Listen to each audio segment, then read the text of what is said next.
Lost, Chapter 3. The next morning she washed in the bathroom, trying to get all the blood off of her face and back.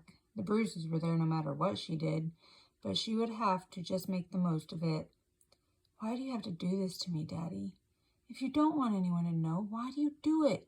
Looking in the mirror again, she shrugged. I guess that will have to do. I don't think it'll get any better. I just have to come up with some excuse not to go with Tina tonight. I don't want to go anyway. She glanced in the mirror again. Maybe no one will notice. If they don't look too close, it looks almost normal. I'll just have to stay away from Tina. She's the only one who ever cares enough to ask anyway. Trembling, she picked up her school bag. She dreaded facing the day, yet staying home seemed a whole lot worse. As she walked into the living room, her father looked up, seeming to study her. Well, I suppose you'll have to do, he grunted. Don't be late today. Your mother will worry about you. I don't want you worrying her. I expect you a good report when I get home. You'll get one, she said calmly. As she turned to flee out the door, her father stopped her. Nicole, remember what I said last night? Yes, sir, I'll be home on time, she said softly. And I'll be good. No looking or thinking about boys. She trembled slightly. Promise. Quickly she crossed her heart. I'll remember, I promise. Good, he answered. Then he stood and gripped her arm tightly. Nikki bit her lip to keep back the cry of pain. Her father's grip could break a bone if he was angry or drunk enough. He lifted his belt and struck her 7 or 8 times. Then he turned her to face him. That is to help you remember. Now get out. Angrily, he pushed her toward the door. And don't get into any trouble. If you do, I'll find out, and you'll get what you deserve. Slipping out the door, she almost ran to the sidewalk. All she wanted to do was get away from her father. At least he wouldn't be hitting her while she was in school. All I have to do is get through today. Hopefully Tina won't see the bruises during gym. She's the only one that would ask. Just make it through today. That's all I have to do. Suddenly she remembered the picnic. Oh, yeah, I forgot about that, she smiled to herself, so relieved she spoke out loud. Sweet, we don't have class or gym today. That'll help. Completely absorbed in her thoughts, she didn't hear a car pull up behind her. Hey, Nikki, called a friendly voice.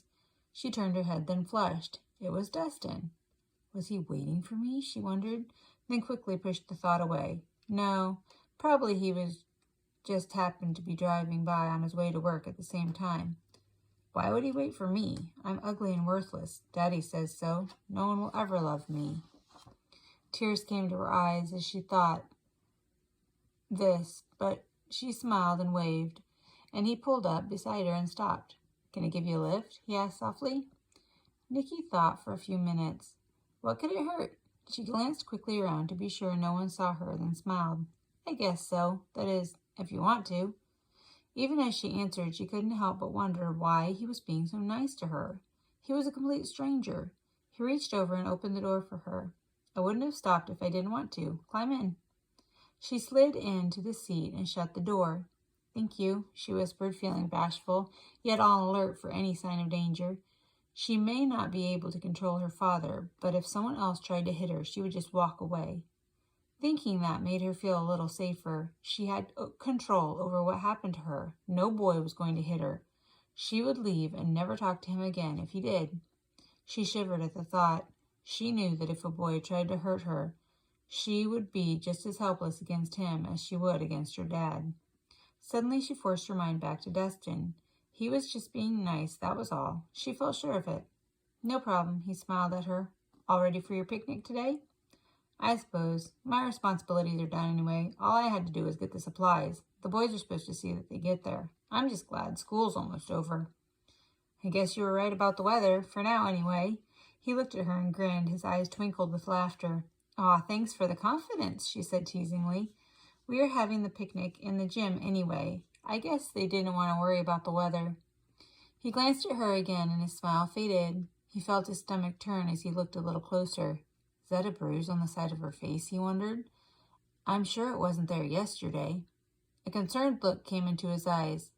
Nikki, he said softly, yet his voice held all the question she needed. She flushed, knowing he saw the marks from her father. I fell, she stammered, turning to look out the window. Uh-huh, he said softly. Something in his voice told Nicky he didn't believe her. She squirmed uneasily, feeling her pulse beginning to race. What if he finds out? He'll never want to talk to me again. She knew she didn't want that to happen, but why? She had only met him yesterday. She suddenly felt panicked. What if he found out and told someone else? What if he turned her father in? She bit her lip. Please don't ask any more questions, she thought. Nicky sighed with relief to see that they were at the high school. Thanks for the ride, she said as she quickly opened the door and got out before he could say any more. Can I give you a ride home? I get off about the same time school gets out, and I'm going your way. He looked at her pleadingly. She smiled. Something in his eyes said he wanted to say more, a whole lot more. For now, she was just thankful he didn't. We'll just have to see, she said quickly. She smiled as she shut the door and turned to run to the high school. Turning, she waved, then hurried inside. Dustin watched her inside. What secret was she trying to keep?